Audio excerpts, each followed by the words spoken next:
जय श्री कृष्ण सर।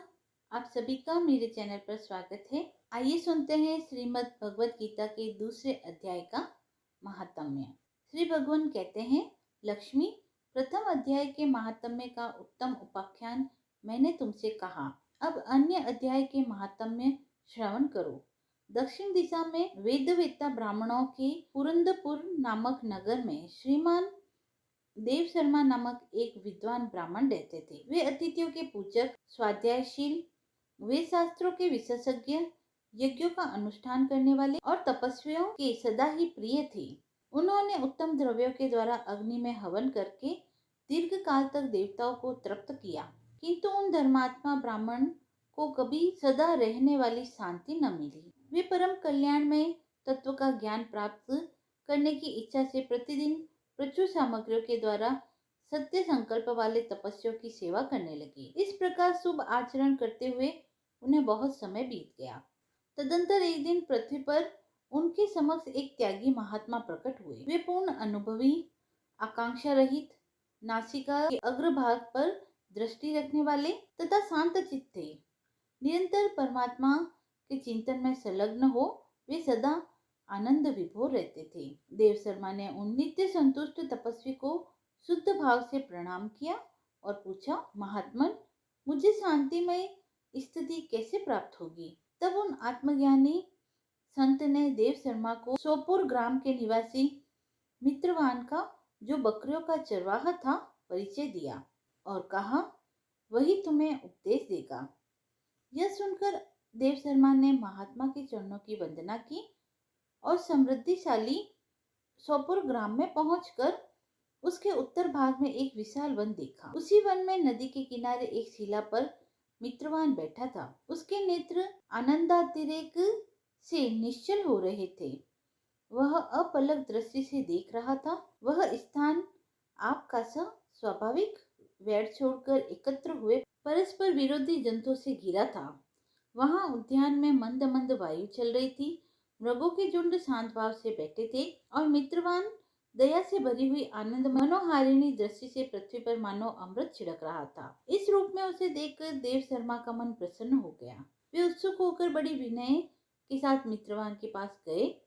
मित्रवान ने भी अपने मस्तक को किंचित नवाकर देव शर्मा का सत्कार किया। तदंतर विद्वान देव शर्मा अनन्य चित्त से मित्रवान के समीप गए और जब उसके ध्यान का समय समाप्त हो गया, उस समय उन्होंने अपने मन की बात पूछी। महाभाग, मैं आत्मा का ज्ञान प्राप्त करना चाहता हूँ। मेरे इस मनोरथ की पूर्ति के लिए मुझे किसी ऐसे उपाय का उपदेश कीजिए जिसके द्वारा सिद्धि प्राप्त हो चुकी हो।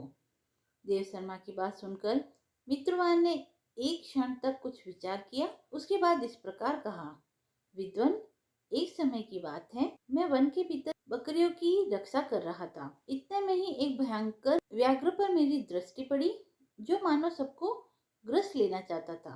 मैं मृत्यु से डरता था, इसलिए व्याघ्र को आते देख बकरियों के झुंड को आगे करके वहां से भाग चला, किंतु एक बकरी तुरंत ही सारा भय छोड़कर नदी के किनारे उस बाग के पास बेरोक टोक चली गई। फिर तो व्याघ्र भी द्वेष छोड़कर चुपचाप खड़ा हो गया। उसे इस अवस्था में देखकर बकरी बोली, व्याघ्र, तुम्हें तो अभिष्ट भोजन प्राप्त हुआ है। मेरे शरीर से मांस निकालकर प्रेम पूर्वक खाओ ना। तुम इतनी देर से खड़े क्यों हो?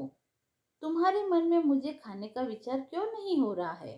व्याघ्र बोला, बकरी, इस स्थान पर आते ही मेरे मन से द्वेष का भाव निकल गया है। भूख प्यास भी मिट गई है, इसीलिए पास आने पर भी अब मैं तुझे खाना नहीं चाहता। व्याघ्र के यों कहने पर बकरी बोली, न जाने मैं कैसे निर्भय हो गई हूँ।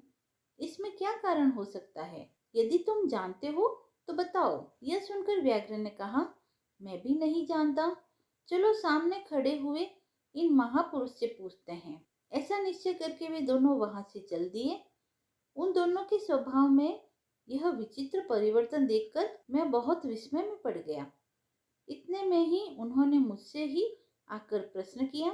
वहां वृक्ष की शाखा पर एक वनराज था। उन दोनों के साथ मैंने भी वनराज से पूछा। विप्रवर, मेरे पूछने पर वनराज ने आदर पूर्वक कहा, अजापाल, सुनो, इस विषय में मैं तुम्हें प्राचीन वृत्तांत सुनाता हूँ। यह सामने वन के भीतर जो बहुत बड़ा मंदिर है उसकी ओर देखो। उसमें ब्रह्मा जी का स्थापित किया हुआ एक शिवलिंग है। पूर्व काल में यहाँ सुकर्मा नामक एक बुद्धिमान महात्मा रहता था, जो तपस्या में संलग्न होकर इस मंदिर में उपासना करता था। वे वन में से फूलों का संग्रह कर लाते और नदी के जल से पूजनीय भगवान शंकर को स्नान कराकर उन्हीं से उनकी पूजा किया करते थे। इस प्रकार आराधना का कार्य करते हुए सुकर्मा यहाँ निवास करते थे।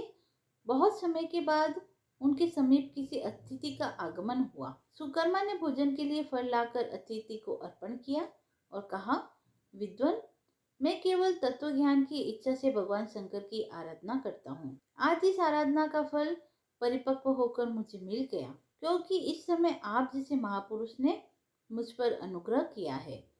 सुकर्मा के ये मधुर वचन सुनकर तपस्या के धनी महात्मा अतिथियों को बड़ी प्रसन्नता हुई। उन्होंने एक शिलाखंड पर गीता का दूसरा अध्याय लिख दिया और ब्राह्मण को उसके पाठ एवं अभ्यास के लिए आज्ञा देते हुए कहा, ब्राह्मण, इससे तुम्हारा आत्मज्ञान संबंधी मनोरथ अपने आप सफल हो जाएगा।